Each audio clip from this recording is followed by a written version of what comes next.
mulai fresh lagi ya, karena materinya cukup menarik buat teman-teman sekalian. Ini saya lihat ada Mbak Zaroh nih, kayaknya lagi sibuk belajar ya. Nggak apa-apa Mbak, itu justru bagus itu, biar lebih maju dan berkembang fish on bucket-nya ya, benar ya? Oke, kita mau move ke pemateri selanjutnya. Ada pemateri selanjutnya ada dari Mas Bill Traviano Harda. Beliau sekarang fokus di Technopreneur, di Lemhanas RI, Kadin Indonesia, dan HIPMI Jaya.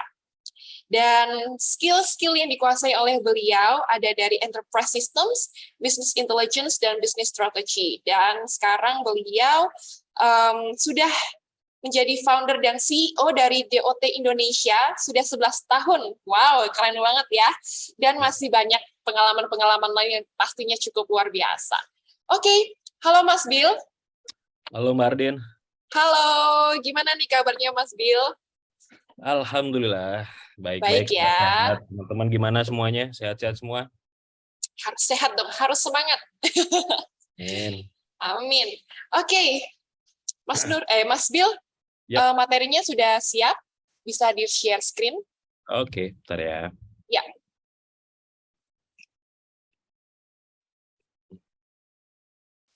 Baik, sudah kelihatan. Oke, Ya. waktu dan tempat saya persilahkan ya, Mas Bill. Oke, thank you Mbak Ardin. Ya. Bentar ya. Oke, udah full screen ya? Sudah.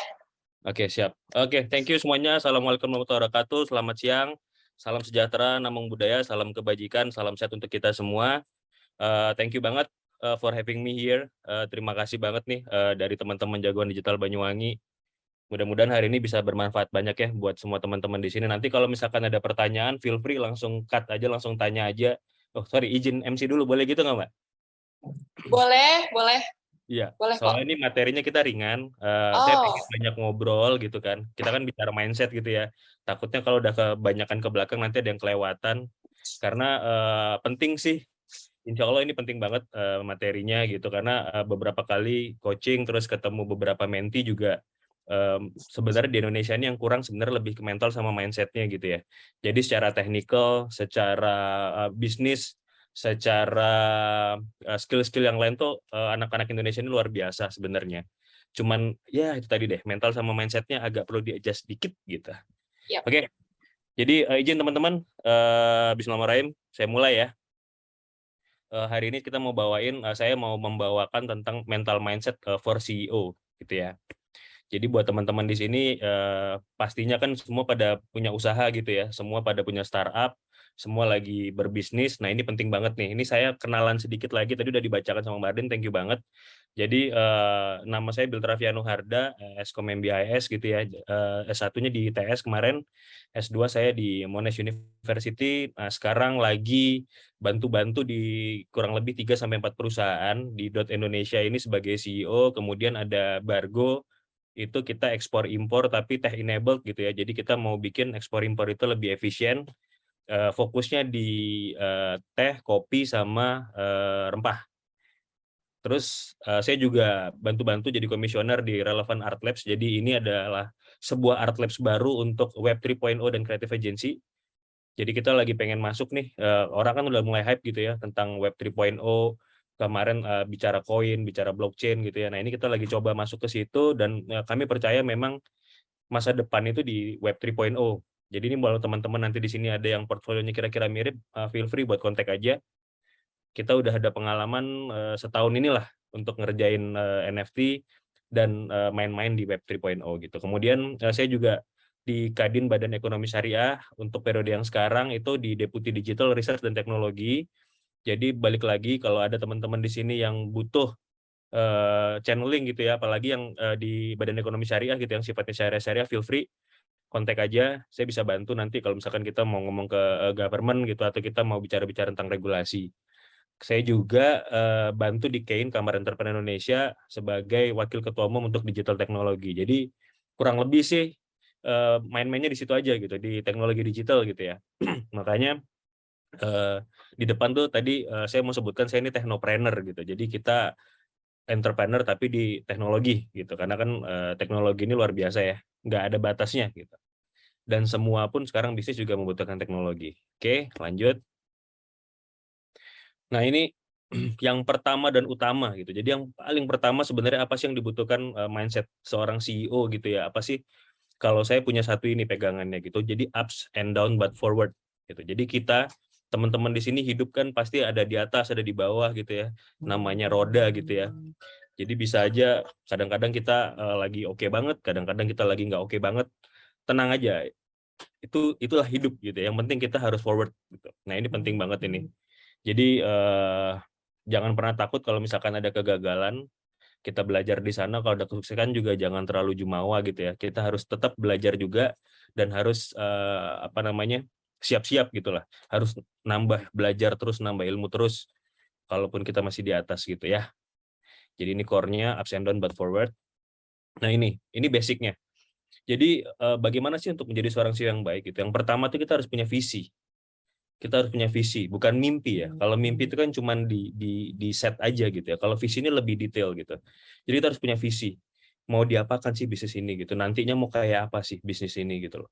Mau tumbuh seperti apa, mau punya gedung atau enggak, mau punya berapa jumlah karyawan dan lain-lain gitu. Itu penting banget gitu. Ini saya cuplik dari Michael Dell, CEO-nya Dell gitu. Jadi sebenarnya nggak butuh kita jenius, nggak butuh kita harus lulusan kampus terkenal atau udah sukses atau apapun. Kita cuma butuh framework dan sebuah mimpi gitu untuk menjadikan visi.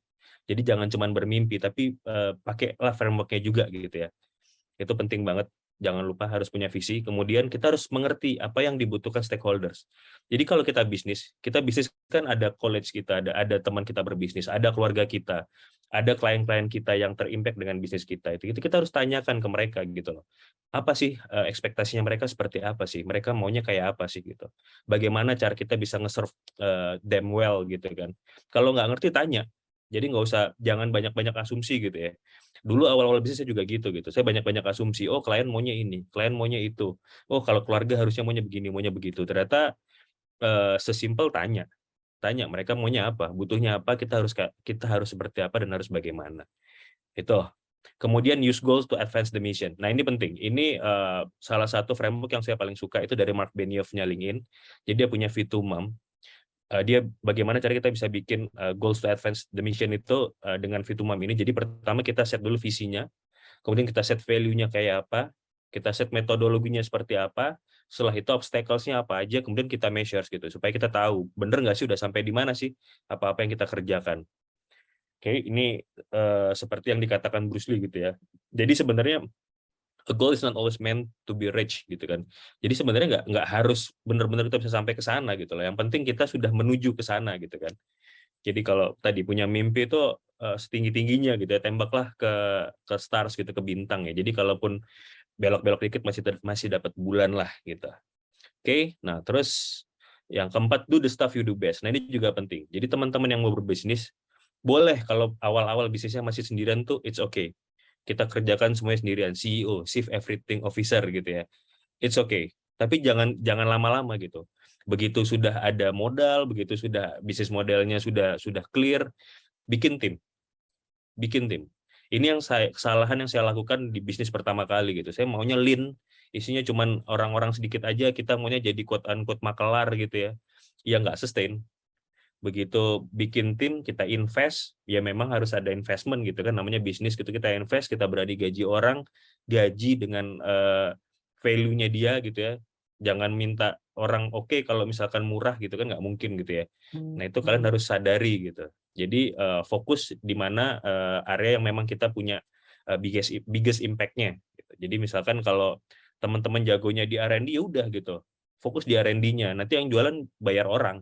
Atau kalian jago jualan gitu ya udah, untuk production-nya bayar orang gitu yang proper. Itu yang penting. Jadi nggak bisa sih sebenarnya kalau kita mau jalankan bisnis itu sendirian. Hitung-hitungannya enak, bagi-bagi cuman dibagi sendiri, nggak dibagi ke orang lain, ya bisnisnya nggak sustain. Ujung-ujungnya cuma jadi pedagang, nggak bisa jadi bisnismen gitu ya. Oke. Nah, ini kemudian yang lebih advance. Jadi tadi kan basicnya. Yang advance yang pertama, di Infinite Games. Kalau teman-teman pernah tahu ada TEDx ya kalau nggak salah, atau bukunya lah Start with Why, kalau yang terkenal tuh Simon Sinek gitu ya. Dia juga pernah bikin tuh infinite versus finite games gitu ya. Nah ini yang saya suka. Jadi di infinite games ini kita harus merubah mindset gitu. Kalau dulu kita merasa bisnis itu finite, bisnis itu harus ada yang menang, ya kan? Bisnis itu harus ada yang kalah, harus ada yang menang, harus ada yang keluar dari bisnisnya gitu. Coba kita rubah deh mindsetnya. Bisnis itu sebenarnya infinite, teman-teman gitu ya. Bisnis itu sebenarnya kita yang paling lama yang ada di industri lah yang menang sebenarnya gitu kan. Nggak perlu kita harus jadi yang terbaik sebenarnya gitu ya. At least kita keep ahead aja. At least kita bisa di depan rival-rival kita. That's it gitu. Dan advancement is better. Jadi kalau di Infinite Games itu lebih baik, sedikit lebih baik itu lebih baik gitu daripada kita coba aim untuk jadi yang best. Nah ini mindset Infinite Games ini harus dicoba dirubah ya. Coba dirubah, dimasukkan mindset Infinite Games gitu. Karena kan biasanya balik lagi ya. Biasanya pasti kita mikirnya finite gitu ya. Bisnis ini ya finite lah gitu. Akan ada waktunya lah. Nah ini yang coba deh teman-teman pelan-pelan rubah mindsetnya. Yuk kita rubah ke Infinite Games gitu. Kenapa? Karena berhubungan sama selanjutnya gitu ya. Jadi mindset berikutnya adalah play the long game. Ini kalau teman-teman startup pasti sering belajar yang ini nih, fail fast, learn fast. Bener nggak? Ya, selalu diajarkan begitu gitu kan. Ayo dong, fail fast, learn fast gitu. Kalau saya, to be honest, saya kurang sepakat dengan itu gitu ya. Saya lebih suka dengan play the long game gitu. Jadi kita fail long, learn long. Sometimes kita bahkan nggak akan pernah dapat failnya gitu ya. Kalau kita punya mindset long gitu. Percayalah. Makanya bagaimana kita bisa punya mindset long game ini ya tadi. Kita harus rubah dulu mindsetnya ke infinite games. Bahwa industri, bahwa bisnis itu adalah infinite gitu. Bisnis itu bukan finite. Jadi bagaimana kita lama-lamaan nih ada di dalam industri gitu. Bukan cepet-cepetan dapat duit. Oke. Terus, nah, in these days gitu, we are always looking for quick wins, bener ya? Pasti kita mau carinya cepet gitu, carinya yang instan gitu kan, yang low effort, yang bagaimana caranya supaya bisa cepat dapat cuan gitu kan. Nah, kan akhirnya nggak sustain gitu kan. Coba deh rubah dengan play the long game gitu. Karena dengan kita play the long game itu lebih sustain dan lebih mudah nanti ke depannya untuk kita bisa menang gitu ya. Nah, ini ada beberapa langkah-langkah. Yang pertama, forget about FOMO. Jadi fokus on running your race. Nggak usah takut kalau misalkan, orang sebelah udah dapat pendanaan. Ini kita bicara startup gitu ya. Oh, orang sebelah udah bisa penjualannya sekian, sudah bisa buka toko sekian dan lain-lain. Udah, masa ini bukan kompetisi, balik lagi teman-teman gitu loh. Hidup ini bukan tentang kompetisi gitu ya. Ini kita punya tracknya masing-masing, fokus di tracknya masing-masing gitu. Percaya apa yang kita percaya dan udah gas aja ke situ gitu. Nggak usah lihat kanan kiri. Oke, itu dulu yang pertama. Yang kedua, reps.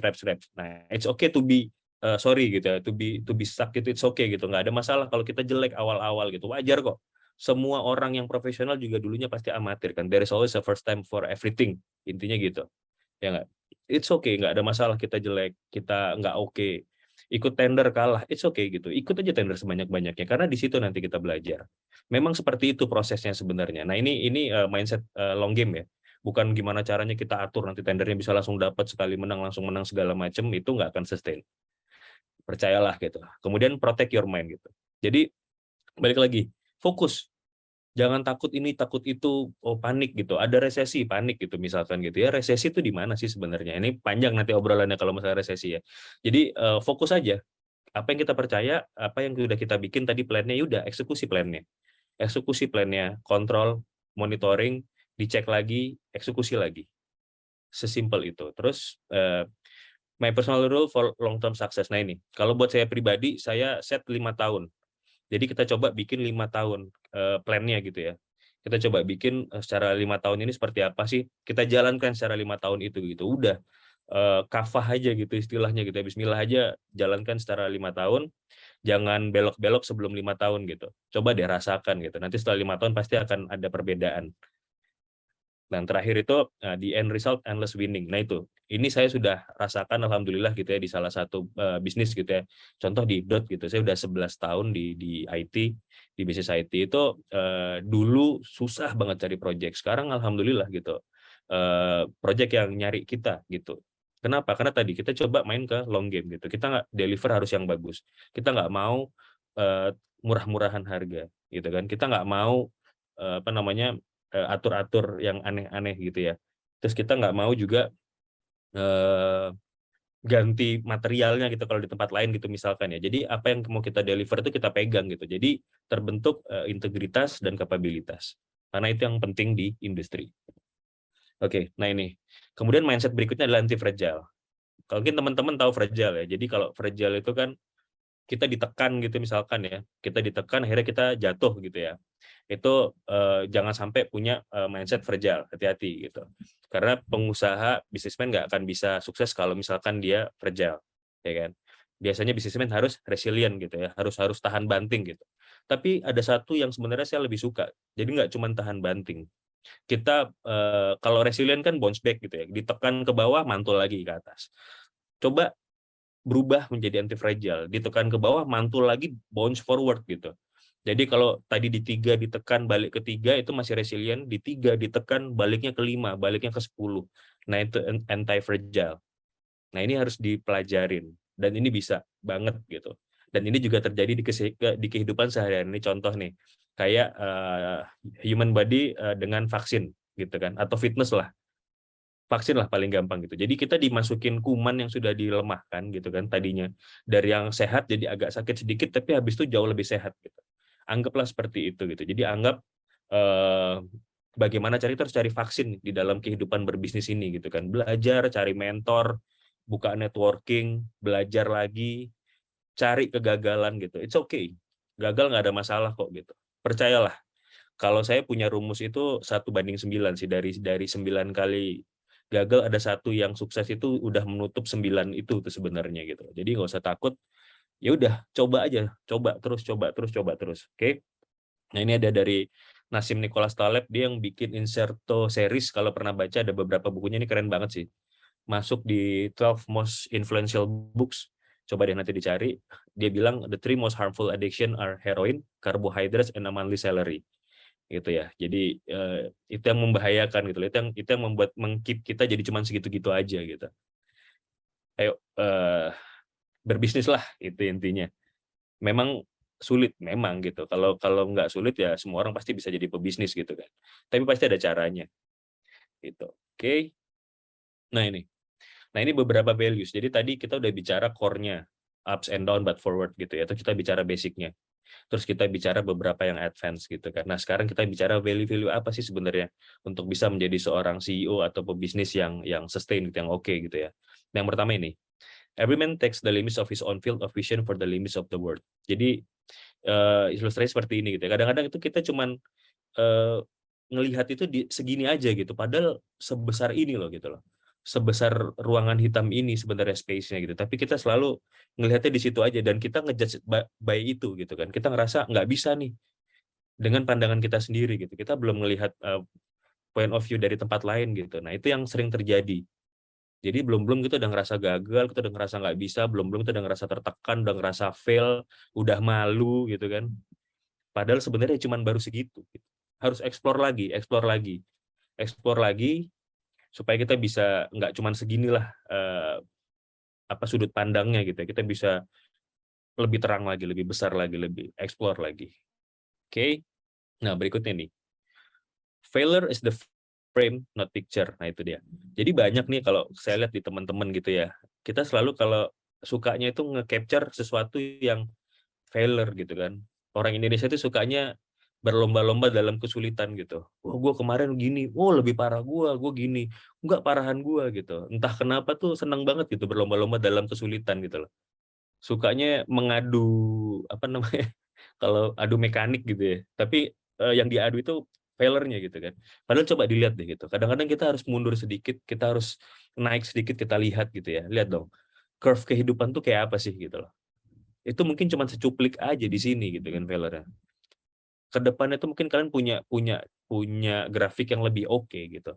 Cuman karena tadi balik karena terlalu membahas tempat yang jeleknya terus akhirnya lupa gitu. Kalau misalkan hidup ini masih perjalanannya masih panjang gitu kan. Akhirnya ya udah gitu, kena mental ya. Jadi ya udah deh ampun deh nyerah gitu. Gitu. Nah, terus ini, collect the dot, connect the dot. Nah, ini pasti dulu sering ini ya, sering baca gitu ya.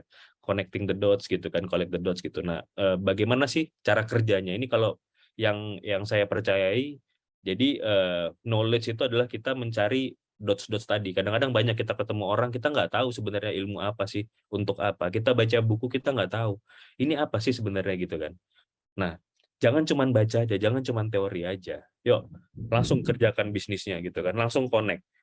Cari networkingnya, cari mentornya, cari gurunya, cari case-nya, terus masuk ke komunitas gitu. Nah, itu yang saya sebut experience gitu. Jadi tadi dots-dots yang sudah kalian kumpulkan tadi itu kalian connect-kan di situ gitu. Kalian jahit gitu ya, interwoven gitu istilahnya. Kalian tenun tuh jadi sebuah apa namanya? Knowledge gitu ya. Jadi untuk mematangkan kalian gitu. Jangan lupa knowledge dan experience, itu penting.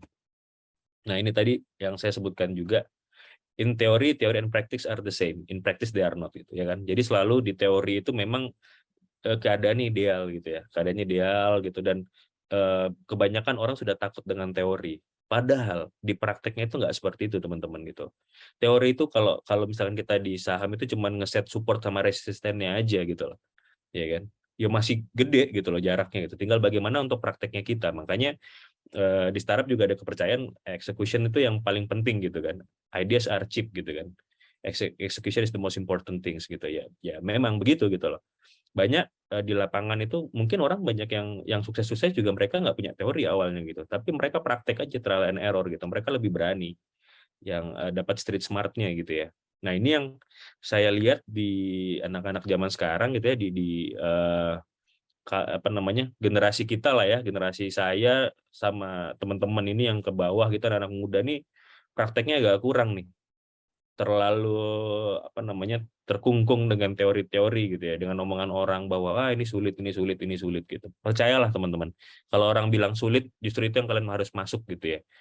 Itu yang saya pegang gitu. Jadi entry barrier itu penting, ya kan. Begitu entry barrier-nya tinggi, once kita bisa masuk dan kita bisa sukses di situ, orang lain nggak akan bisa ngopi. Jadi apa yang orang lain susah, justru itu kesempatan kita gitu. Jangan takut, jangan ikutan takut gitu. Wah, bagus nih, orang lain bilang susah, udah kita masukin aja gitu. Oke. Nah, ini juga when there is a problem there is an opportunity gitu kan. Karena ya mindsetnya pengusaha harus seperti itu gitu. Kita harus melihat sesuatu itu kalau orang lihat itu sebagai sebuah masalah, ya pengusaha harus lihat itu sebagai sebuah opportunity gitu kan. Sebagai sebuah peluang gitu loh. Pasti di setiap problems itu ada tempat untuk kita bisa making money sebenarnya. Karena pengusaha itu kan sebenarnya gini, bagaimana dia mendapatkan uang gitu, yaitu dengan cara nge-solve problems-nya orang, bener nggak? Kalau nggak ada problem di situ, apa yang mau kita solve gitu kan? Jadi jangan pernah takut dengan masalah gitu. Kita cari, pasti justru kalau ada masalah tuh berarti di situ ada opportunity. Oke? Nah, the obstacle is the way. Ini juga banyak teman-teman yang ngeluh gitu ya, banyak nih pengusaha-pengusaha yang akhirnya ngeluh gitu, kenapa sih kok susah banget jalannya gitu, kenapa kok gini amat gitu ya, orang lain kayaknya lebih gampang dan segala macam. Mungkin memang begitu jalannya gitu loh. Kan nggak ada yang bilang kalau jalannya lurus gitu kan. Untuk kesuksesan itu jalannya lurus, belok, muter-muter, nggak ada yang bilang gitu kan. Mereka hanya bilang ya it's proses gitu loh. Mungkin memang seperti labirin ini jalannya gitu. Jadi jangan pernah takut, jangan pernah apa namanya ragu-ragu gitu ya, udah jalanin aja, bismillah jalanin aja, day by day gitu, jalanin aja. Yang penting kita tadi udah set visinya dulu, kita udah set strategi mau kayak apa, terus tacticality-nya seperti apa, ya sudah jalanin aja. Oke. Nah, ini juga opportunities everywhere, the key is to develop the vision to see it. Nah, itu tadi.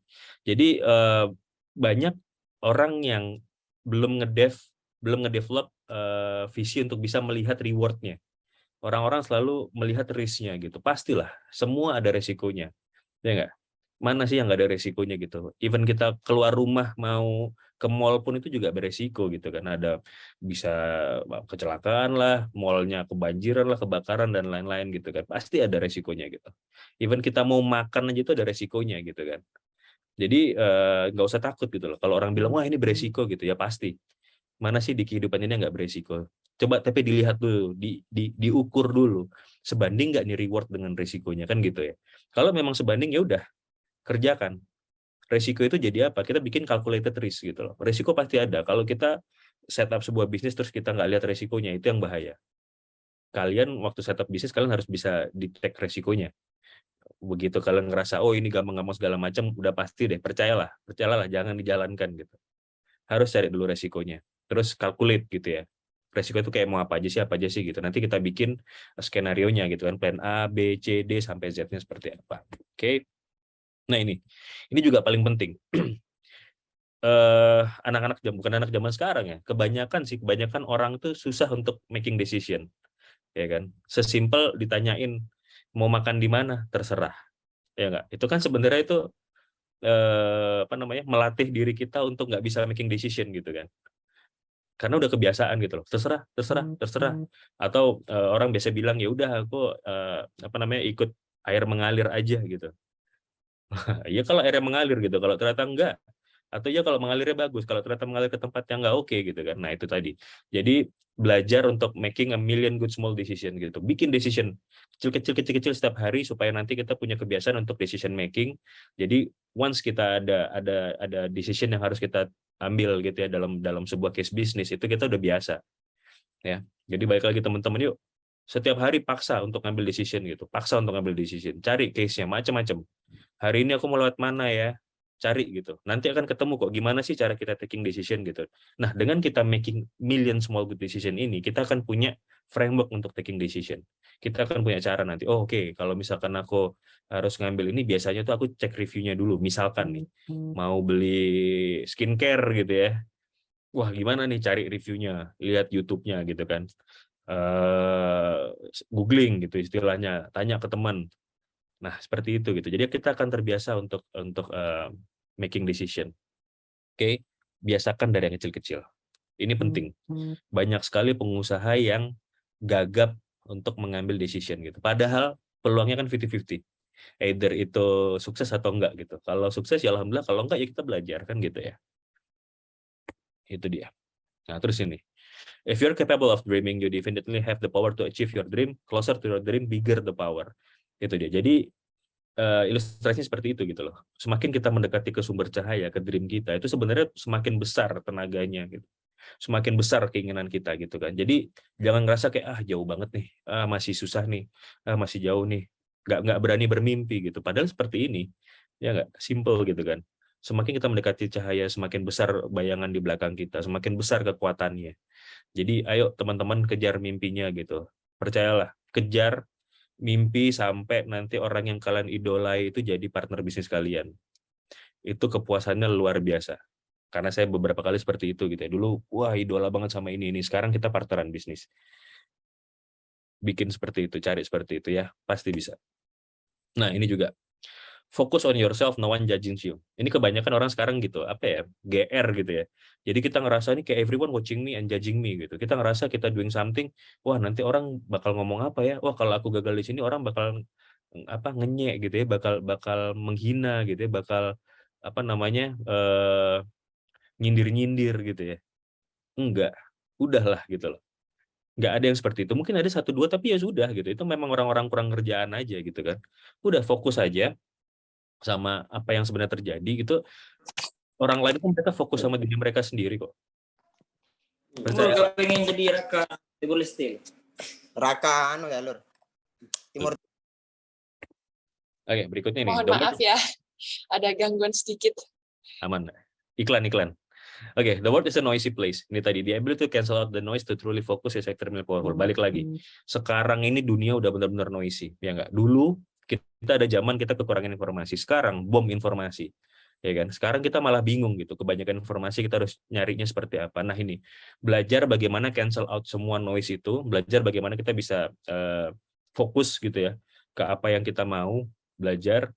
Sekarang banyak sih contoh, misalkan punya satu catatan kecil gitu ya, misalkan pakai apa, kalau saya pakai Evernote gitu ya, jadi lagi baca apa yang oke, taruh di situ gitu loh. Lama-lama kita akan punya koridor sendiri nanti, jadi fokus ke sini nih yang kita mau gitu kan. Terus langganan publisher yang memang kita suka gitu-gitu juga, bayar aja BCG, McKinsey, Statista gitu-gitu. Karena itu penting gitu loh, nggak seberapa lah apa yang dikeluarkan per bulan sama apa yang kita dapat gitu. Karena informasi itu sekarang paling penting ya kan. Kenapa begitu? Karena di dunia sekarang ini yang cepat itu mengalahkan yang besar teman-teman. Ya nggak? Nah bagaimana kita bisa menjadi cepat? Dengan kita mendapatkan informasi duluan. Dengan kita punya struktur perusahaan yang lean. Ya kan? Dengan kita berani inovasi gitu. Dengan kita punya cash flow. Nah, itu penting tuh. Bagaimana punya cash flow tadi? Fokus. Jangan sukanya jangan kemana-mana gitu kan akhirnya. Fokus, punya strategi, punya taktik gitu. Itu penting. Jadi nanti spendingnya pun kita bermanfaat dan produktif. Nah, ini juga simplify where others complicate. Jadi banyak sebenarnya orang-orang yang ini kalau saya yang percaya gitu ya, kita coba masuk ke bisnis baru. Contoh kayak kemarin ke trading kopi gitu misalkan, ke ekspor impor gitu ya. Begitu kita masuk ke situ itu orang-orang yang udah di situ pasti dia akan bilang ini complicated. Karena mereka mau defense kan, mereka mau bertahan gitu. Ini ada orang baru masuk nih. Mereka pasti bilang, oh, ini complicated Bill, ini gini Bill, ini gitu Bill, ini apa segala macam gitu kan. Supaya kita ngerasa oh nggak make sense nih, ya nggak. Udah explore sendiri, nyemplung sendiri gitu loh. Kita harus mau kotor gitu kan istilah. Kita harus mau masuk ke dalam, kita harus nyemplung, kita cek sendiri seperti apa, terus yuk simplify sampai nanti di titik di mana kita ngerasa oke ini nggak bisa disimplify ya udah gitu kan. Kadang-kadang memang kita terbentur sama ya macro condition gitu-gitu. Contoh kayak kemarin waktu tiba-tiba kita masuk ke bisnis yang ekspor impor ternyata tiba-tiba COVID ya kan. Harga logistik mahal. Kita nggak bisa kirim. Nah, itu ya udah gitu. Itu blocking akhirnya. Tapi kalau yang diomongin oh nanti supply-nya nggak oke lah, terus standarnya nggak oke lah, harganya mahal lah segala macam, itu karena kalian kurang main aja gitu, kurang jauh aja mainnya gitu kan istilahnya. Kalau kalian riset lebih dalam, kalian terjun lebih oke, kalian punya partner yang memang kompak, nggak ada masalah sih di situ gitu loh. Karena orang lain bisa, ya nggak? Oke. Nah, itu kurang lebih dari saya. Kalau misalkan mau tanya-tanya monggo, ini emailnya, terus ada ini website untuk yang DOT. Saya mau share sedikit ya, ini untuk yang dari di dot gitu. Tadi kan kita bicara masalah bagaimana sih ngeset visi, terus bikin value, terus punya moto gitu ya, terus bikin visi misi seperti apa sih. Nah, ini kalau di kantor sih seperti ini gitu. Jadi ini yang saya set di dot gitu ya. Jadi yang pertama itu kita punya moto do the right digitalization, do the digitalization right to create a fair world. Nah, itu. Jadi kita mau orang-orang sekarang kan banyak yang mereka melakukan digitalisasi tapi salah gitu kan. Ada yang cuman digitasi itu perusahaan-perusahaan. Mereka cuman merubah dari yang offline menjadi online gitu. Tapi nggak ada strateginya. Kenapa sih harus online gitu? Itu nggak terjawab gitu. Cuman ya udah go digital aja. Nah, itu. Sama ya dikerjakan dengan proper gitu. Banyak yang memang sudah benar cara memilih transformasi digitalnya, tapi tidak dikerjakan dengan proper. Plus mereka nggak punya tujuan gitu supaya apa sih. Nah, kalau kami mau supaya dunia ini lebih fair gitu. Kenapa? Karena kita percaya dengan teknologi ya, semua orang akan punya akses yang sama ke modal, ke informasi, ya kan? Punya akses yang sama ke opportunity, punya akses yang sama ke network. Nah, kalau kita lakukan ini dengan benar gitu ya. Jadi tadi disparitas itu akan mengecil lah gitu ya. Rasio Gini-nya itu mengecil lah gitu. Itu motonya dari dot gitu. Kemudian value, kita ada value namanya ahead, agile, harmoni, excellent, altruistic, dan driven. Jadi kita mau value-value ini yang ada terus di setiap apa yang kita kerjakan. Nah, ini penting buat sebuah bisnis ya nggak? Ini yang akan ngeset culture-nya kalian nanti di kantor. Jadi kalau orang nanya nanti apa yang membedakan perusahaan kalian dengan orang lain gitu. Misalkan sama-sama jualan soto gitu ya. Apa yang membedakan gitu? Kalau nggak ada yang membedakan buat apa gitu kan orang pindah. Akhirnya kalian apa? Adunya adu harga akhirnya ya nggak? Oh, dia lebih murah gitu. Sampai kapan kita mau murah-murahan? Nah, ini yang penting. Ngeset value, itu ngeset culture. Ngeset culture itu ngeset kelasnya perusahaan kalian nanti di mana. Oke. Terus visi, balik lagi. Apa sih visinya? Nah, kalau saya karena tadi saya belajar banyak di Finet dan Infinite Games gitu. Akhirnya sadar gitu setelah ini sekarang formasi ketiga. Jadi 11 tahun berjalan ini formasi ketiga perusahaan. Kita benar-benar rubah lagi, bongkar, bongkar, nemu yang tadi Infinite Games gitu ya. Jadi kita sadar bahwa bisnis ini infinite gitu ya. Kita nggak perlu harus wah gimana caranya pokoknya whatever it takes harus jadi nomor satu gitu. Berapa lama? Ya nggak? Kalau kita main cara begitu kan akhirnya kita menghalalkan segala cara gitu kan. Padahal bisnis ini masih ada aja sampai nanti mungkin sampai anak-anak cucu kita gitu loh. Jadi saya ngeset visinya itu cuman keeping ahead in the infinite games of the IT industry gitu. Jadi gimana caranya supaya kita keeping ahead aja. Supaya kita di depan aja dan kita set dulu rivalnya siapa sih. Kalau kita dari posisi 20 nih mau ngebalap ke posisi 1 kan harus lewat ke 19 dulu, 18 dulu, 17 dulu gitu-gitu ya. Nah, itu yang kalian harus tahu gitu loh. siapa dulu nih yang mau tak lewatin, siapa dulu sampai nanti kita ke top of the table gitu. Kemudian misi-misinya, nah ini lebih ke internal sih ya. Jadi kita mau IPO supaya kita bisa enhance, bisa boost skala dan growth dari perusahaannya. Terus kita mau ngeset standar IT itu ke next level gitu, karena ya kalau saya lihat sekarang di industri IT itu belum ada yang namanya beauty contest sih sebenarnya, belum terlalu jalan gitu ya. Mungkin ada beberapa perusahaan yang udah mulai keren lah ya cara dia untuk scoring itu 70% ke technical, 30% ke harga gitu. Tapi itu pun jarang gitu loh. Nah, itu yang kita mau rubah nih. Ayo dong. Kalau teman-teman di IT industri ini nggak sejalan, akhirnya mereka masih main harga, masih main yang aneh-aneh, akhirnya kan jadi nggak naik-naik kan standarnya gitu. Kita sendiri yang rugi. Harganya project pun jadi nggak naik gitu loh. Karena orang masih berpikir IT itu cost center gitu, bukan enabler. Kemudian create agile, fair, safe, humanis, and harmony working environment. Ini penting juga teman-teman. Jadi dulu kan kita selalu bilang, wah pokoknya kerja tifus gitu ya istilahnya ya. Semakin kerjanya luar biasa semakin keren gitu. Enggak kayak gitu. Coba deh. Balik lagi, kalau kita udah punya mindset ini infinite gitu, ini selamanya akan ada istilahnya gitu. Sampai kapan kalian mau kayak gitu kan gitu ya. Jadi dengan mindset itu kalian akan punya satu pandangan baru lah. Nah, kalau di kantor itu begitu. Jadi kita harus agile, terus kita harus fair, ya kita harus fair. Kalau memang dia harus lembur ya sudah, kita harus fair gitu loh. Mungkin kita tambahkan bayarannya atau kita kasih cuti lebih. Kemudian fail safe ini juga penting. Kenapa? Budaya inovasi itu nggak akan tumbuh kalau kita nggak menjamin bahwa mereka nggak ada masalah kok bikin kesalahan gitu. Kita di kantor itu malah kita celebrate gitu. Jadi kalian udah bikin kesalahan apa sih? Ya per bulan tuh kita tanya gitu. Terus kalian belajar apa dari situ gitu loh. Ayo dong bikin kesalahan dong. Kalau nggak bakal gitu-gitu aja kerjaannya gitu kan. Nah itu. Nah gimana supaya mereka bisa tenang, bisa berinovasi tadi? Fail safe environment gitu itu penting banget. Terus humanis dan harmoni itu penting. Jadi kalau dulu orang bicara work life balance gitu ya. Kalau kami di DOT kita bicaranya work life harmony gitu. Karena balance-nya orang beda-beda ya kan. Ada yang balance-nya dia 8 sampai 5. Ada yang sebenarnya ya memang dia pengen sukanya di situ gitu kan. Dia bisa mungkin 10 jam gitu kan. Memang nah nanti dia akan mengatur harmoninya itu seperti apa sih di belakang gitu. Jadi kita nggak perlu ngeset balance itu sama gitu sih. Ilmunya lebih ke harmoni. Kemudian yang terakhir develop valuable and impactful digital solution for our customer. Ya itulah. Jadi kita mau kasih sesuatu yang valuable dan berimpact gitu ya. Jangan sampai kita mengerjakan project atau membantu orang itu terus nggak berimpact gitu. Ya udah sama aja. Sebelumnya begitu ada IT, begitu ada digitalisasi misalkan dia 10 gitu. Begitu sudah implementasi ya cuman 11 gitu, itu buat apa gitu kan. Buang-buang aja gitu. Gimana cara kita bisa bantu dia dari 10 bisa jadi 100, bisa jadi 1000, jadi sejuta. Gitu sih. Ya gitu Mbak Ardin.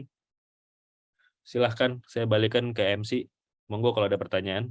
Wah, keren banget ya. Ternyata mindset seorang CEO ini sangat positif terus ya. Pikirannya ke depan terus ya, visionnya. Benar Yes. ya? Yes.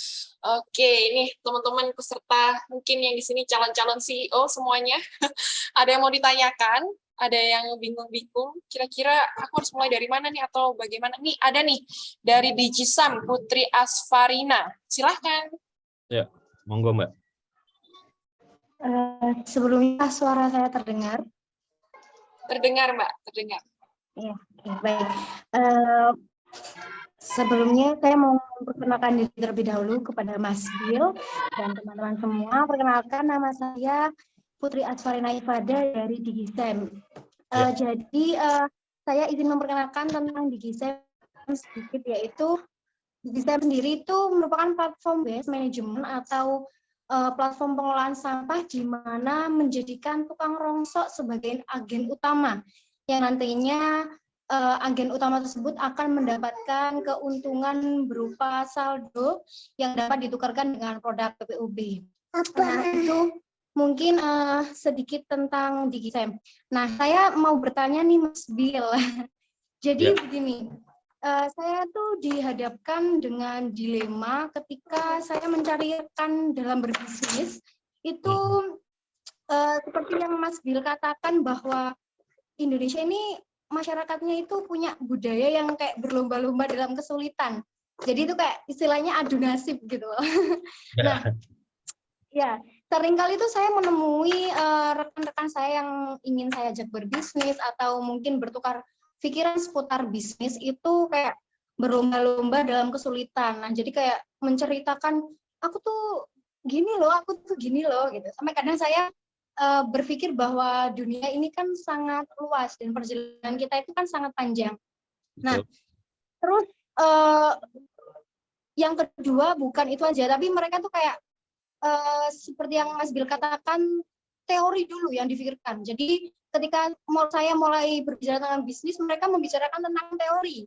Nah, padahal sebuah bisnis itu kan sebuah seni ya Mas ya. Kita harus praktek dulu, baru kita tahu apa yang menjadi pertimbangan, apa yang menjadi suatu kegagalan, dan nantinya akan bisa kita perbaiki dengan teori yang kita bekali selama menjalankan praktek. Nah, ini satu dilema, bagaimana saya mengatasi dilema tersebut. Apakah saya tetap membiarkan mereka, apa maksudnya kayak ya udahlah mereka dengan pemikiran seperti itu, saya tetap menjalankan bisnis dan saya mencari rekan lain yang sepemikiran, atau malah justru saya menggandeng mereka untuk merubah mindset mereka menjadi seorang pebisnis itu bukan hal yang sekedar teoritis atau sekedar adu nasib gitu.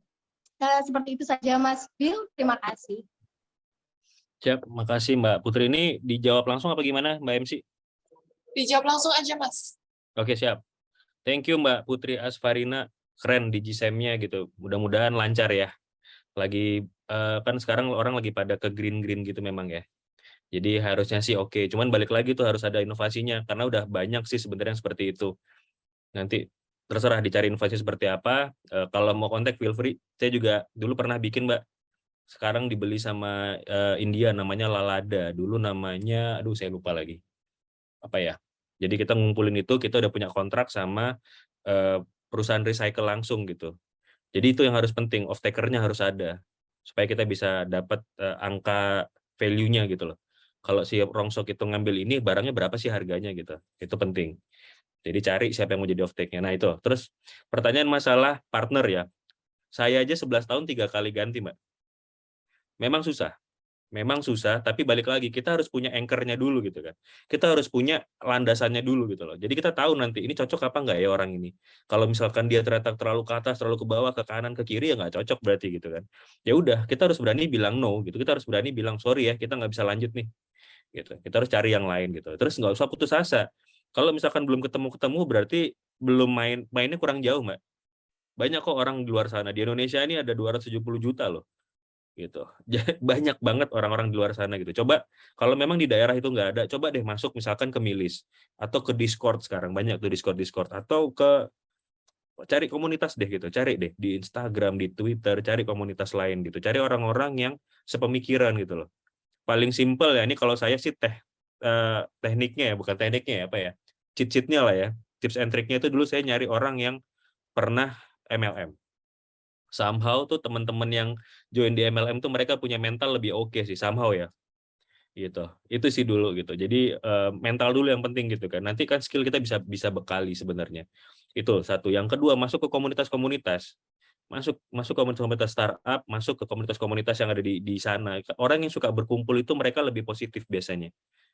Gitu. Jadi jangan cari di orang sekitar kita. Kadang-kadang memang paling nggak enak itu bisnis sama keluarga atau sama teman, paling nggak enak. Kenapa? Karena kita nggak enak. Itu tadi, kita orang Jawa ya. Kita orang Indonesia ini sungkanan gitu loh. Nggak enakan. Kita nggak bisa langsung straightforward, nggak bisa bilang ini nggak jalan lah. Kita nggak bisa ngomong keras gitu istilahnya ya kalau sama teman-teman sendiri. Keluar, cari orang lain aja lebih enak. Itu yang saya lakukan. Gitu. Jadi saya nggak mau bisnis sama teman sih. Temen ya buat jadi teman aja gitu. Itu Mbak. Oke. Mbak Putri, sudah cukup menjawab. Baik, cukup sekali ya Mbak ya. Soalnya Mas Bil ini saya tuh selama mengamati mari yang Mas Bil utarakan itu benar-benar kayak wah ternyata pemikiran nih, banyak banget manusia yang sepemikiran gitu. Kayak kecuali dengan orang lain yang tentunya belum sepemikiran seperti itu. Terima kasih banyak Mas Bil atas jawabannya. Saya sangat membantu saya sekali dalam memutuskan yang nantinya bagaimana saya mencari rekan. Ya, terima kasih. Semoga bermanfaat, Mbak. Yeay, terima kasih Mbak Putri. Ya. Oke, selanjutnya penanya selanjutnya ada Mas Torik Kurnia. Halo Mas. Halo, Mas Halo Torik. Mbak. Halo Mas Nama Billy. usahanya, nama Ya. bisnisnya apa nih Mas? Siap. Halo, sebelumnya suara saya terdengar Mas, Mbak? Terdengar jelas sekali. Oke. Sorry agak berisik karena di sekolah juga. Jadi Nggak apa-apa. saya dari Lokal Industri. Lokal Industri itu adalah sebuah perusahaan yang bergerak di bidang jasa. Jadi kami jasa untuk memberdayakan penjahit Mas Billy. Jadi Oke. intinya kami itu bekerja sama dengan para penjahit rumahan. Jadi kita menyediakan wadah dan kita membuat sistem untuk pemasaran, kemudian bagaimana caranya mereka bisa punya SOP yang baik. Jadi meskipun dikerjakan di rumah yang berbeda, hasilnya tetap dengan kualitas yang sama. Gitu. Intinya kita kayak gitu. Nah, pertanyaan saya untuk Mas Billy ini cukup diulang-ulang. BTW tadi yang Mas Billy bilang MLM, orang MLM, saya mantan orang MLM Mas. Oh ya kan bener. Jadi Ya. pertanyaan saya adalah untuk sebuah bisnis yang long term Mas ya. Ya. Apakah memang tidak sebaiknya kita bermain dalam tanda kutip aneh-aneh? Karena berhubungan dengan usaha saya ini, usaha lokal industri ini, kita cukup sering untuk masuk di instansi khususnya sekolah, gitu. Karena kita biasa untuk mengerjakan event, baik custom kaos ataupun merchandise-nya kita sering mengerjakan. Dan saya juga mulai merasa ketika sudah masuk di instansi, ruang lingkupnya tuh agak sedikit panas memang. Apakah memang tidak sebaiknya saya untuk bermain dalam tanda kutip aneh-aneh untuk bisa mendapatkan proyek ataupun yang lainnya? Apakah memang tidak sebaiknya seperti itu Mas untuk long term? Ya. Terima kasih Mas. Siap, thank you Mas Torik. Mas, ada satu startup di Jakarta juga tuh yang mirip-mirip, namanya Call Me Taylor. Dia baru bikin aplikasi juga di kami sih gitu. Jadi nanti coba deh dicontoh Call Me Taylor nama itu. Menurut saya sih bisnisnya lagi seru ya. Biasanya mau pilkada kan banyak tuh yang pesen tuh. Jalan kan Mas? Betul. Nanti tak lempar ya ke sana kalau ada proyek kan. Siap. Oke. Pertanyaannya kan menghalalkan segala cara lah gitu ya supaya dapat proyek gitu ya, apalagi di instansi gitu. Itu yang saya lakukan dulu awal-awal gitu, dan saya sadari nggak sustain. Karena mereka tuh kan berganti-ganti ya, mereka akan naik, berubah ganti orang. Kalau kita mengulang cara yang salah terus-menerus, capek kita. Ya nggak? Jadi dirubah mindset itu. Gimana caranya kasih tahu ke mereka bahwa ya udah Pak, silakan cari yang lain deh. Nggak beres kok, ujung-ujungnya balik ke saya. Itu yang saya lakukan waktu itu. Kita bikinin, kita kasih segala macam, terus waktu biasalah gitu kan, ada dana komandonya keluar gitu, kita bilang, Pak, sorry, kita nggak bisa nih kayak gini-gini gitu. Karena ya nggak akan sustain nih kayak gini. Satu, yang kedua bermasalah juga nanti. Daripada dia yang bermasalah, someday nih Bapak jadi pejabat gitu. Ini dosa-dosa ini kan bisa diungkit-ungkit kan. Janganlah gitu loh. Hal kecil kayak gini berapa sih gitu loh, nggak sustain untuk dia. Ngomongin baik-baik sama mereka, kasih tahu, Pak, kita ini mau partneran. Gitu kan. Kita ini mau partneran, kita ini mau deliver something loh. Coba deh kalau Bapak bisa deliver, misalkan dia PPK-nya gitu ya. Kita bisa deliver sesuatu yang sesuai harga dan lebih bagus bahkan gitu loh. Bilang ke dia. Pasti kan orang juga say thank you ke dia gitu kan. Utang budi gitu, bukan utang uang ya. Kalau utang budi itu susah dibayar. Itu sih gitu. Jadi kasih tahu ke mereka, saya juga gitu. Nah, cara kedua gimana? Masuk ke organisasi, Mas. Masuk ke organisasi, bangun integritas, bangun kapabilitas, bangun profil. Semakin tinggi profil kita, semakin orang denger sih. Dulu waktu saya masih unyu-unyu itu keluar ngomong-ngomong gitu ke orang tua ya di Seneni, Selasani, Reboni malah, nggak cuma Senen tok. Diomel-omelin gitu. Cuman ya kalau begitu sekarang kita ngomong beda gitu kan. Coba cari, ikut. Waktu itu saya coba cari gimana caranya ikut Lemhanas, gimana caranya saya bisa masuk ke Kadin gitu ya. Gimana caranya lewat HIPMI dulu, berteman, berorganisasi, masuk, naik, ketemu senior, ketemu bosnya dia. Kalau kita udah pegang bosnya dia kan dia sungkan biasanya. Itu sih caranya. Memang nggak gampang, makanya tadi balik kita pakai mindsetnya tuh long game. Kalau mainnya tadi short game yang cepet-cepetan aja gitu, main instan-instan aja ya tadi gampangnya gitu kan. Udahlah Pak, nanti tak kasih sekian lah gitu loh. Pokoknya masukin. Ya, terus besoknya ada gitu lagi kasih sekian lagi, tiba-tiba proyeknya nggak jalan, duitnya dikeluar di depan gitu. Ampun ya kan. Bilang sama dia, nggak ada yang instan di dunia ini Pak gitu. Mie instan aja masih direbus kok. Nggak bisa langsung dimakan. Oke? Oke Mas Billy. Thank you. Ya.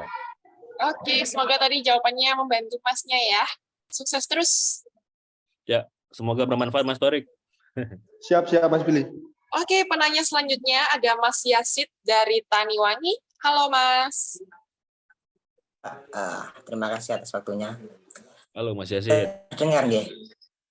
Dengar. Terdengar. Ya, nama saya Bas Tommy dari Taniwangi. Ini ya, Taniwangi itu kita kan fokus pada problem-problem yang dihadapi oleh petani seperti mungkin hama atau penyakit itu kita ada solusinya lah gitu. Ya kebetulan saya dimulai kemarin sebelum membuat Taniwangi ini dimulai dari bisnis ya pertanian juga, cuma dalam sektor kayak jual beli langsung kayak benih, terus pestisida dan sebagainya. Nah, yang saya tanyakan gini, gimana sih versinya Mas Harda ini tentang bikin planning atau nyusun planning, terus elemen-elemen di dalamnya itu ada apa aja? Karena jujur saya itu masih kesulitan dalam, kalau planning itu ada, tapi kesulitan dalam menyusun puzzle-puzzle itu, mana yang harus dieksekusi dulu, mana yang harus dieksekusi selanjutnya, maksudnya urutan-urutannya itu. Yang dimana itu bisa membuat bisnis kita jadi sustain dan keberlanjutan gitu. Untuk versi Mas Harda ini gimana? Oke, Mas Yazid. Ya, itu saja. Oke. Ya itu. Makanya Mas, kita harus punya, saya jawab ya. Jadi kita tuh harus punya framework dulu, Mas. Gimana sih cara nyusunnya? Kalau saya tadi pakainya V2MOM tadi itu loh. Jadi ngeset dulu visinya, kemudian value-nya. Visinya itu kita mau jadi apa sih? Misalkan nih, Taniwangi mau jadi solusi hama untuk petani gitu ya. Apapun nanti bisa lewat digital, bisa lewat produk, bisa lewat penyuluhan, bisa macam-macam lah, bisa pakai drone misalkan nanti. Jadi fokusin dulu gitu, punya visi dulu. Aku pengen bikin all-in-one solution untuk hama misalkan gitu ya, khusus hama deh. Nanti itu intinya gitu loh. Satu, yang kedua big value-nya. Value-nya apa sih? Tadi misalkan maunya fair. Jadi fair ke petani itu fair misalkan gitu ya. Kita nggak ngecas mahal-mahal misalkan. Petani pun bayarnya juga harus fair gitu. Satu, yang kedua misalkan affordable gitu ya. Tadi balik lagi gitu, harganya oke. Jadi nanti Mas Yazid harus bisa nemu nih apa sesuatu yang solusi yang nggak terlalu mahal dulu karena kan ini petani gitu ya. Terus misalkan punya value lagi sustain gitu ya. Contoh, jadi nanti cari financing dulu deh supaya nggak memberatkan mereka gitu. Cari orang-orang yang mau nge-finance dulu di depan. Kalau mereka udah kejual nanti kita baru dibayar gitu misalkan itu. Visinya dicari, value-nya dicari dulu, ditulis Mas gitu loh. Susah kalau cuma diangan-angan. Saya tadi juga kita tulis itu kan jadi culture dan tulis tadi visinya dulu, value-nya dulu. Habis itu metodenya seperti apa sih? Ya nggak? Kalau aku mau murah metodenya gimana sih? Oh, aku harus belinya bulking. Ya nggak? Aku harus ada deal nih sama prinsipal langsung misalkan atau disti besar untuk pestisida misalkan gitu loh. Itu akan ketemu nanti kalau kita udah ngerti gitu loh value-nya mau ngapain ya kan, metodenya harus dapat gitu. Terus obstacle-nya cek. Begitu kita masuk ke lapangan apa ya masalahnya? Oh, masalahnya ternyata misalkan distributor besar itu adanya di luar Jawa gitu. Jadi mahal logistiknya. Gimana? Cari yang di dalam Jawa atau kita jadi pemain jadi distinya juga gitu kan. Kan ada peluang di situ. Ngomong ke distinya sana, "Pak, saya mau deh ngambil untuk di Jawa misalkan." Ya enggak? Bikin deck, bikin apa ya? Bikin presentasi gitu loh, Mas, tentang bisnisnya.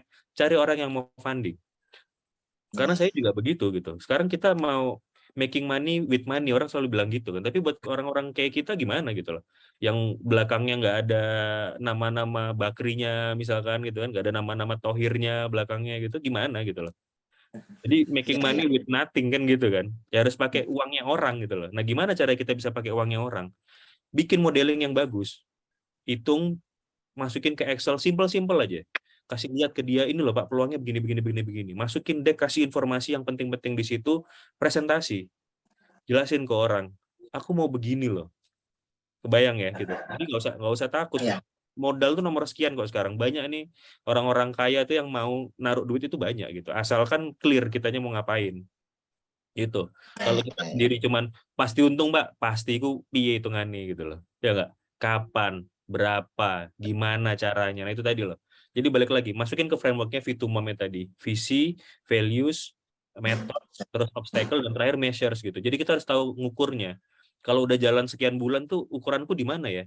dari 0 ke 10 ini udah sampai mana ya gitu. Kalau masih 5, oh berarti harus ada sesuatu yang radikal nih misalkan kan, yang signifikan yang tak lakuin gitu loh. Atau tak tinggal, aku berubah pindah ke tempat lain. Nah gitu. Oke? Iya, benar. Jadi seperti itu. Tapi percayalah ya, di Indonesia ini apapun yang kita kerjakan, kalau kita kerja keras, kalau kita tekuni, jalan kok Mas. Percayalah, Indonesia ini negara konsumtif soalnya. Jadi kalau orang bilang resesi bla bla bla itu ya mungkin di luar negeri atau di Jawa iya gitu ya. Tapi di luar pulau Jawa itu kayaknya sih resesi nggak ada ya, karena kita ini konsumtif banget gitu loh. Dan Ya, kita benar. tumbuh tuh dari konsumsi kita sendiri sebenarnya. Itu dia. Ya. Apalagi produk tani ya. Ini gue sih paling suka nih sama teman-teman yang main ke tani-tanian gitu loh. Karena ya ini sebenarnya salah satu bisnis yang sustain sih sebenarnya, asalkan dilakukan dengan baik gitu kan. Cuman sekarang itu di bawah lagi nggak oke gitu loh. Kenapa petani yang digencet tengkulak itu kaya gitu istilahnya gitu ya. Itu sih. Itu memang harus mainnya sama komunitas Mas. Nggak bisa bergerak sendiri, harus rame-rame bergeraknya. Siap. Oke, makasih Mas ya. Siap. Atas penjelasannya. Oke. Nah, Semoga bermanfaat. Ya, Sama-sama. amin. Oke, terima kasih Mas Yasin sudah bertanya. Selanjutnya nih, cukup banyak nih Mas Bill pertanyaannya, nggak apa-apa ya? Apa Mbak, aman? Mungkin 3 lagi gitu kali ya. Iya. Oke, ada dari Holy Wangi, dari Mbak Alivio Rachel Safira. Halo Mbak. Halo Kak, thank you sebelumnya udah kasih kesempatan aku buat bertanya. Iya. Di sini aku mau jelasin dulu ya Kak, bisnis dari Holy Wangi. Holy Wangi ini Holiday in Banyuwangi yang merupakan salah satu ide bisnis sekaligus layanan yang bergerak di sektor pariwisata, akomodasi, kuliner, dan budaya yang ada di Kota Banyuwangi untuk membantu para pelaku usaha wisata serta pelaku sektor lainnya yang ada di Banyuwangi, utamanya pariwisata dan budaya. Nah, yang ingin saya tanyakan ke Kak Bill di sini yaitu yang pertama, ada 2 pertanyaan ya Kak. Yang pertama soal value proposition, kan di Holy Wangi ini salah satu startup yang masih di early stage, di mana kalau ngomongin soal value di sini bisa jadi keunikan dari suatu startup dan juga bisa value tersebut itu membedakan dari startup yang lain. Nah, yang ingin saya tanyakan di sini, perlukah banyak value atau hanya mengunggulkan salah satu value saja agar nantinya value tersebut itu sustain? Dan yang kedua pertanyaannya, how to survive with the biggest competitor, yang mana Holy Wangi ini masih di early stage. Terus ada lagi Kak pertanyaan yang ketiga soal pivot. Nah, pivot di sini yang saya tahu itu ketika bisnis kurang berkembang dengan baik, kemudian produk tersebut itu nggak mampu nih memenuhi kebutuhan market, atau bisa juga bisnis model yang diterapin itu nggak cocok. Nah, yang ingin saya tanyakan di sini, ketika udah test in market, ternyata marketnya itu nggak ini nolak produknya kita. Nah, bagaimana sih sebenarnya indikator dari pivot atau sebuah bisnis itu harus pivot, Kak? Kurang lebih seperti itu pertanyaannya. Thank you, Kak. Oke, thank you. Tadi yang pertama apa? Apa tadi, Din? Yang pertama, how to survive with the biggest competitor. Oke. Bukan how to survive deh tadi apa ya? Ya, fokusnya itu lebih banyak atau satu gitu ya? Iya, Kak, lebih. Ya. Namanya fokus kan satu Mbak sebenarnya gitu. Makin tajam makin oke gitu. Jadi kalau saya sih kita mulai dari satu dulu. Satu dulu kita fokusin supaya kita gampang nanti komunikasinya gitu kan. PR-nya gampang, marketingnya gampang gitu loh. Kalau kita punya banyak fitur nih, oh Pak kita berbeda nih, kita punya 10 perbedaan gitu. Kadang-kadang orang nggak capture gitu, mereka nggak buy, ya kan? Apa sih gitu loh? Coba satu aja tapi nyeleneh gitu, bukan nyeleneh ya. Nempel gitu loh, ya nggak? Nempel gitu dan unique selling point ini sebenarnya bukan harus beda loh ya. Kita lebih baik aja itu sebenarnya unique selling point sebenarnya ya. Eksekusinya lebih baik aja. Misalkan udah ada travel yang sama gitu, misalkan startup yang sama, tapi mereka nggak tepat waktu gitu misalkan. Kan kalau traveling ini penting ya masalah waktu ya. Kita bisa bilang, Pak, kita pasti tepat waktu. Jam 9 makan, jam 10 jalan-jalan, jam 11 ini gitu loh. Itu aja kalian kerjain. Jadi eksekusinya aja kalian bagusin. Itu udah jadi sesuatu yang membedakan sih. Jadi nggak perlu, biasanya nih teman-teman nih kalau bisnis mikirnya gitu kan. Apa ya unique selling point nih, harus unik nih, harus beda nih. Oh, nanti traveling pakai sandal jepit gitu misalnya. kan nggak apa ya, ya unik sih gitu loh, tapi make sense nggak gitu kan. Jadi nggak sekedar unik gitu. Unik itu bukan berarti harus nyeleneh, enggak gitu. Tadi balik lagi, kalau saya sih lebih suka gitu ya. Kalau saya belajar 11 tahun ini itu yang bikin kita unik itu dari delivery. Gimana cara kita mendelivery gitu loh. Kita nggak bilang kok cara ngodingnya beda. Kalau di perusahaan saya gitu ya, oh kita ngodingnya nih dilihat aja terus tiba-tiba ngoding sendiri gitu misalkan. Enggak gitu, sama. Kita bedakan cuma delivery-nya. Waktu meeting itu gimana, terus kita punya project management itu bukan klien yang ngejar, tapi kita yang ngejar klien malah gitu. Jadi mereka ngerasa kayak, wah seru nih gitu, kok malah vendor yang ngejar-ngejar nih gitu loh. Terus ya delivery tadi gitu, kita bener-bener nggak mau nyembunyiin, justru kita buka, kita bener-bener kasih mereka login ke project management software kita di kantor gitu loh. Kalau yang lain kan biasanya pada nyembunyiin kan, karena biasanya kalau vendor IT itu mereka ngasih 3 orang yang ngerjain 1 orang, biasanya 2 orang itu margin gitu kan. Tapi kan jadi nggak fair. Ya, kita kasih lihat ini loh Pak, dia ngerjain orang ini. Lihatnya di mana? Kita punya tools yang ngasih tahu ke dia bahwa ini orang kerja kok gitu loh. Nah itu gitu. Jadi nggak perlu harus aneh-aneh tadi misalkan, oh kita punya harga paling murah gitu, atau kita bisa ngerjain paling cepat gitu. Nggak perlu gitu juga gitu. Kadang-kadang nggak masuk ke modeling bisnisnya kan, nggak sustain. Orang Indonesia ini ingat ya, orang Indonesia itu mereka sensitif terhadap harga. Itu aja gitu loh. Kalian kasih diskon orang pindah. Tapi begitu nggak ada diskon, ya dia pindah ke tempat yang ngasih diskon gitu, nggak sehat gitu kan. Nah itu jadi balik lagi mindsetnya tadi harus yang long game, nggak usah main-main ke sana. Kita balik lagi delivery-nya aja dibagusin, packagingnya diokein, misalkan kasih salam, kasih kepedulian gitu. Setiap mereka ulang tahun kirim email ulang tahun gitu misalkan ya gitu. Ada anniversary-nya kasih kupon diskon anniversary. Jadi kasih diskon itu karena ada sesuatu, jangan cuman semata-mata 11 11 10 10 9 9 ya. 12 kali kalian ngasih diskon setahun gitu. Kapan cuannya guys gitu. Oke. Itu yang pertama. Yang kedua tadi gimana caranya supaya bisa compete sama bigger kompetitor gitu ya. Ya nggak usah compete sama yang lebih besar. Kita compete sama yang selevel kita dulu semua, selesaiin dulu di situ masalahnya, beresin dulu semua masalah di situ, nggak usah ngelihat, wah aku mau ngelawan Panorama Tour gimana ya gitu, halo, belum sampai situ gitu loh, selesaiin dulu di Banyuwangi. Makanya tadi visinya itu gerakan gitu loh, atau misinya itu kejarin gitu, pengen jadi nomor 1 di RT sekian, maju, nomor 1 di RW sekian, maju, nomor 1 di kelurahan sekian, kecamatan sampai kota. Gitu aja, pelan-pelan proses.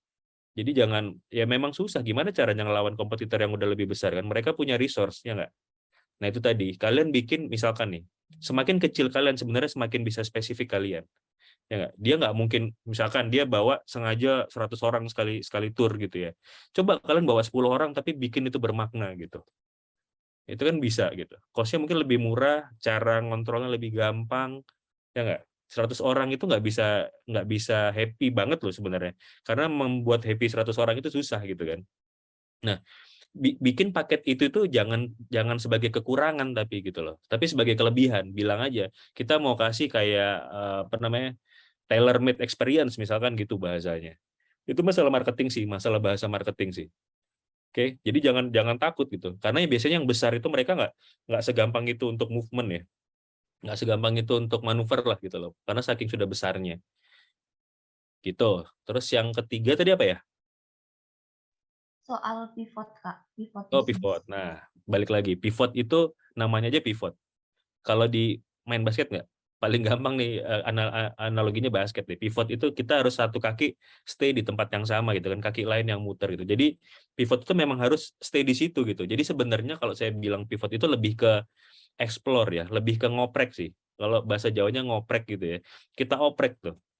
Jadi jangan tiba-tiba suka pindah gitu loh. Kalau saya punyanya 5 tahun, kita kasih waktu 5 tahun. Kita kasih waktu 5 tahun, di situ udah usahain gitu loh. Kita oprek nih, oh ini nggak bisa, misalkan tetap semangatnya di tour gitu misalkan. Tadinya mau turnya cuma jalan-jalan, sekarang coba deh. Sekarang itu lagi ada kayak health tourism misalkan, ya kan? Atau edu tourism gitu misalkan. Jadi bikin bootcamp tapi tempatnya di Banyuwangi yang oke banget, nanti didatangkan tuh pelatih untuk ngoding misalkan gitu ya. Karena tourism itu banyak. Cuman kitanya aja yang kurang ngulik gitu kan. Keburu-buru mikir udah pengen pivot aja gitu loh. Nah itu orang Indonesia tuh gitu. merah, aduh udah nih karena harus pivot nih. Padahal kalian nggak ngeset cara menghitungnya itu dari awal, bener nggak? Udah punya belum tadi frameworknya? Udah pakai belum Fitumam-nya? Udah di measure belum? Itu loh. Kalau memang secara measure dari 1 sampai 10 cuman 2, cuman 3 ya udah berubah. Kan gitu. Tapi kalau masih 5, masih 6 gitu ya sikat aja terus gitu. Dan balik lagi saya percaya di Indonesia ini apapun yang kita kerjain jadi kok. Percayalah. Asalkan kita lebih tekun dan kita mau main lebih jauh, kita mau explore itu sih. Gitu Alif ya? Ya Kak, boleh follow up question nggak Kak? Boleh. Oke, tadi ngomongin soal ini ya, promo. Misal di early stage ini kami ngadain banyak promo. Nah, itu apakah nggak jadi bumerang buat startup kami yang masih early stage, Kak? Karena kan posisinya kami belum punya revenue yang gede gitu, Kak. Oke, promo kan bisa tidak hanya dalam bentuk uang ya sebenarnya, benar nggak sih? Kalian kasih extra mile, bener nggak? Misalkan nih, misalkan ya, ada dikasih snack gitu, snacknya itu cari teman-teman yang memang lagi usaha makanan juga gitu. Jadi kalian kerjasama di sana, tukar value lah, apalah. Kebayang nggak sih? Jadi kalau namanya tadi, kalau namanya early stage startup itu kan memang dana terbatas ya. Kita harus benar-benar pintar-pintar kreatif lah ya. Kita harus pintar-pintar gimana caranya itu memberikan value lebih tanpa mengeluarkan value sebenarnya gitu loh. Kerjasama, contoh kalau tourism ya kerjasama misalnya sama hotelnya bilang ke mereka gitu, Pak, gue bisa datengin orang nih sekian setiap bulan gitu, tapi lu bisa kasih harga lebih oke nggak? Misalkan gitu ya. Itu kan masalah komunikasi, Mbak. Ya nggak? Masalah networking lagi balik. Masalah ini tadi, ini penting juga nih buat teman-teman ya. Kalau orang bilang jadi pengusaha itu harus dandan gitu misalkan ya, harus ngawai, itu penting, itu penting. Karena orang Indonesia itu masih judging by the book gitu loh. Jadi teman-teman ya itu tadi gitu loh. Kalian dandan yang rapi, hargai diri kalian supaya kalian dihargain. Karena di Indonesia ini masih gitu. Kalian mau datang ke hotel gitu kalau rapi, pakai jas misalkan, nyewa mobil deh yang bagus, it's okay gitu loh, supaya kita hacking trust-nya orang. Kadang-kadang mereka nggak mau dengar karena dia ngeliat duluan, ini apa sih, anak nggak jelas nih gitu kan. Datang bikin mereka percaya, ngomong di situ, udah gitu loh. Nah itu aneh-aneh yang positif ya, daripada kita tiba-tiba mau ngasih jalur belakang lah apalah. Itu sih. Jadi balik lagi, promo itu tidak selalu tentang harga, bisa tentang layanan yang lebih baik, bisa tentang kerjasama tukar value dan lain-lain gitu guys. Oke? Oke, Kak. Thank you, Kak. Insightful banget. Makasih, Kak. Thank you. Terima kasih Mbak Alivio. Dan penanya selanjutnya ada dari Mbak Novita Surya, dan ini sekaligus penanya yang angkat tangannya terakhir ya. Mohon maaf, ada satu pertanyaan tapi dari direct message. Nanti saya bacakan ya Mas ya. Tapi sementara ini Mbak Novita Surya dulu. Halo Mbak. Halo Mbak Atin. Iya. Ya, Dari apakah suara Karos. saya terdengar jelas? Jelas banget Mbak. Jelas, Mbak. Ya, selamat siang Mbak Adin, Mas Dil. Terima kasih Siang. banyak atas materinya. Sebenarnya di sini ini saya ingin motivasi sih dari Mas Dil. Tadi sudah banyak teman-teman yang bertanya dan itu buat masukan bagi kami Keras. Sebenarnya Keras ya, saya ingin memperkenalkan dari produk kami, digital kami yaitu Keras. Keras ini caring for life hosting, jadi penyedia layanan jasa, home care dan caregiver. Di mana layanan home care-nya ini kami menghubungkan antara perawat praktek mandiri, bidan praktek mandiri, dan dokter praktek mandiri untuk saling berkolaborasi dalam memberikan pelayanan home care bagi seseorang yang membutuhkan. Untuk caregiver-nya, kita menyediakan layanan per part-time, jadi boleh 1 jam, boleh 2 jam. Yang saya tanyakan ke Mas Dio di sini, saya butuh motivasinya. Karena kami semua ini bidangnya kan di nursing ya, di nursing tanpa mungkin punya basic IT-nya itu dibilang lebih jago teman-teman yang tanya tadi. Jadi kita itu pada saat teman-teman tanya itu kita kok kurang ya, jadi agak mindernya, mindset-nya sudah mulai kegerus gitu loh Mas Dio. Jadi apakah memang diperlukan sebenarnya basic IT itu dalam suatu komponen perusahaan itu sendiri, atau kita hanya perlu meng-hire seseorang dan konsepnya itu dari kita. Kemudian yang kedua sih hampir sama tadi itu bagaimana cara menarik vendor untuk mau bekerja sama dengan kita. Sedangkan praktek dokter aja sudah banyak banget ya pasiennya, apalagi dokter bekerja sama dengan BPJS. Itu aja sih Mas Bill dari saya. Terima kasih. Siap. Thank you Mbak Novita. Jadi pertanyaan pertama, penting nggak sih IT gitu ya? Penting nggak sih digital gitu? Ya kalau saya di digital Mbak penting banget sih. Karena digital itu enabler ya kan. Dan itu yang bisa bikin kalian scaling sih sebenarnya. Ya nggak mungkin kalian mau buka kantor banyak-banyak gitu istilahnya. Nah, dengan platform IT itu kalian bisa scaling nanti di situ gitu. Apalagi sifatnya kan ini kalian kan bisnis modelnya berarti kayak agregator ya. Apa sih koordinator mengorganize gitu kan istilahnya.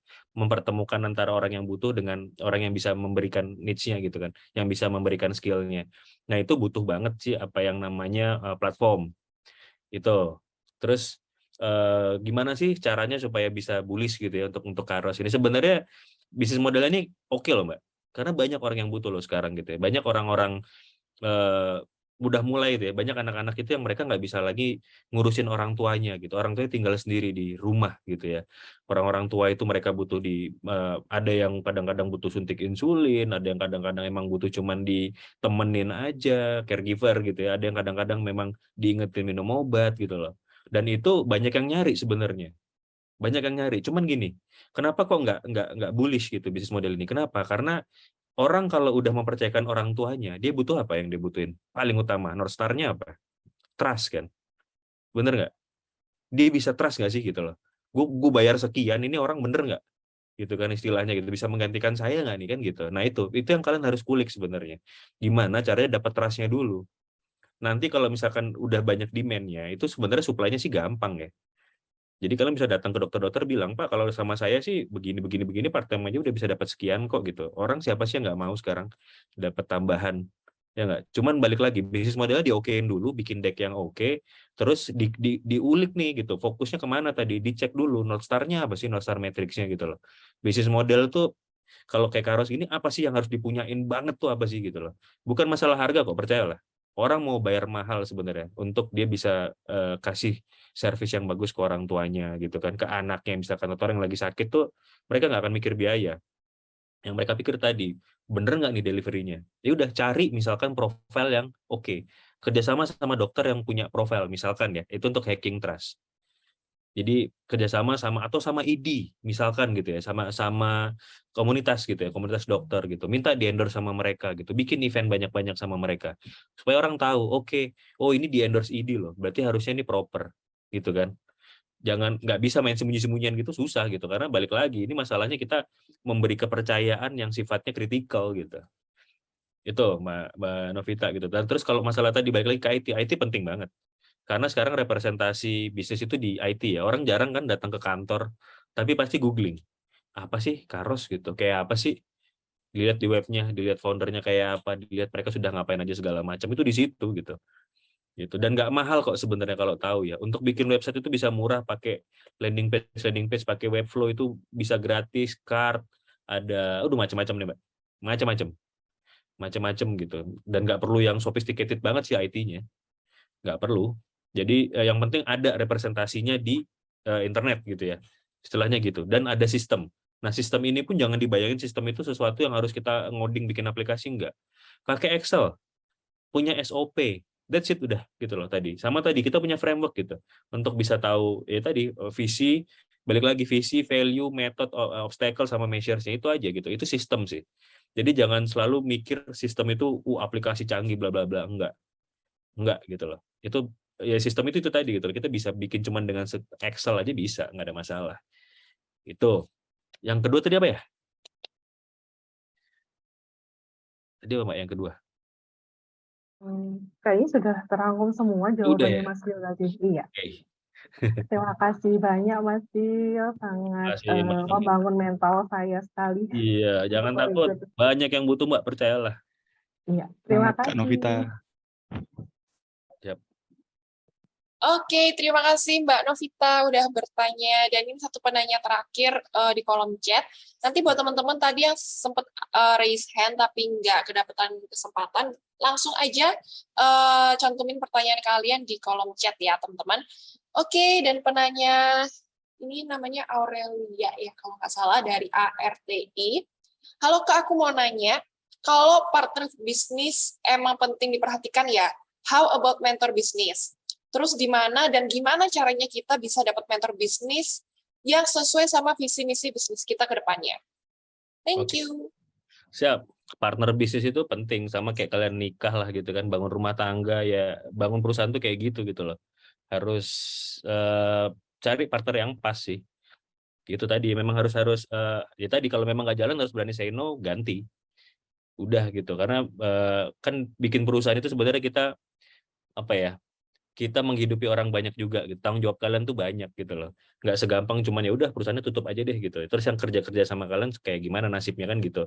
Jadi itu tanggung jawabnya besar. Makanya cari partner harus yang proper, dan carilah yang di luar lingkaran kalian gitu supaya ada control and balance-nya. Itu sih yang lebih enak ya. Sama orang yang sebenarnya kalau orang bilang chemistry itu bukan berarti kita harus sudah berteman atau udah gimana gitu, enggak loh. Chemistry itu bisa jadi ya tadi dia melengkapi apa yang kita nggak punya skillnya gitu kan. Kita jagonya jualan, dia ternyata jagonya operasional, ya udah itu cocok gitu loh. Bukan berarti harus sopan-sopanan gitu, enggak sih. Somehow dengan kita ada control and balance itu lebih jalan perusahaannya ya. Jadi nggak ada masalah. Dinamika itu penting gitu. Justru dengan dinamika itu sebenarnya jadi apa, ada inovasi terus biasanya gitu. Itu terus untuk cari mentor bisnis paling gampang sekarang pakai LinkedIn. Jadi LinkedIn kalian bagus kan ya. Kalau Instagram apa segala macam kan maksudnya nggak didap sebagai sebuah portal untuk profesional ya. Nah, LinkedIn itu cara paling gampang, itu cara paling mudah gitu. Bikin bagus LinkedIn kalian. Kalau misalkan kalian ngerasa oh LinkedIn-ku kok sepi ya, ikut course-course gratis di LinkedIn. Itu nambah poin sebenarnya gitu kan. Terus kalian jadi relawan deh. Di Indonesia ini masih kurang sih. Dulu waktu di luar negeri itu banyak kesempatan buat kita bisa jadi volunteer gitu kan. Nah itu, kalau misalkan kalian ngerasa kayak waktuku banyak gitu, tapi aku LinkedIn-ku gini-gini aja gitu, aku nggak punya skill segala macam. Jadi volunteer atau magang, cari magang. Itu cara ngehacknya gitu, supaya kita punya pengalaman gitu. Nanti itu kan kita bisa masukkan di dalam. Oh, pernah volunteering untuk panti jompo nih gitu, ngerjain laporan keuangannya misalkan gitu ya. Ngerjain apa, bantu benerin purchasing-nya gitu misalkan. Atau macam-macam. Bantu rumah perlindungan satwa misalkan gitu ya. Kalian pegang sosial medianya gitu. Nggak usah cari duit dulu, bikin karya dulu aja gitu. Nanti orang yang bisa menilai dari karyanya gitu loh. Value kalian tuh dari situ, bukan dari yang kalian ngomong, oh saya mandace-nya 4 juta per jam gitu misalkan. Ya siapa yang validasi 4 jamnya kan gitu. Oke. Volunteer, benerin LinkedIn-nya. Kalau LinkedIn-nya masih kosong, cari magang. Kalau magang susah, jadi volunteer. Kerjain kerjaan-kerjaan sosial. Banyak kok yang bisa dibantu di Indonesia. Oke? Oke, thank you jawabannya Mas Bill. Dan ini sebenarnya masih ada yang tanya-tanya lagi, cuman tanyanya di kolom chat, mungkin Mas Bill nanti bisa bantu jawab, nggak apa-apa? Oke, boleh. Nanti aja kali ya, habis kita sesi penutupan, jadi biar Mas Bill lebih santai lagi jawabnya gitu ya. Saya izin ya, soalnya tanggal jam 12 ini udah ada meeting lagi sih. Oke. Nanti mungkin Nanti kita bikin grup aja atau apa gitu, boleh deh. boleh, nanti co-host atau tim panitia bisa bantu capture pertanyaannya untuk dikirim ke Mas Bill nanti gitu ya? Ya, boleh. Oke, terima kasih Mas Bill.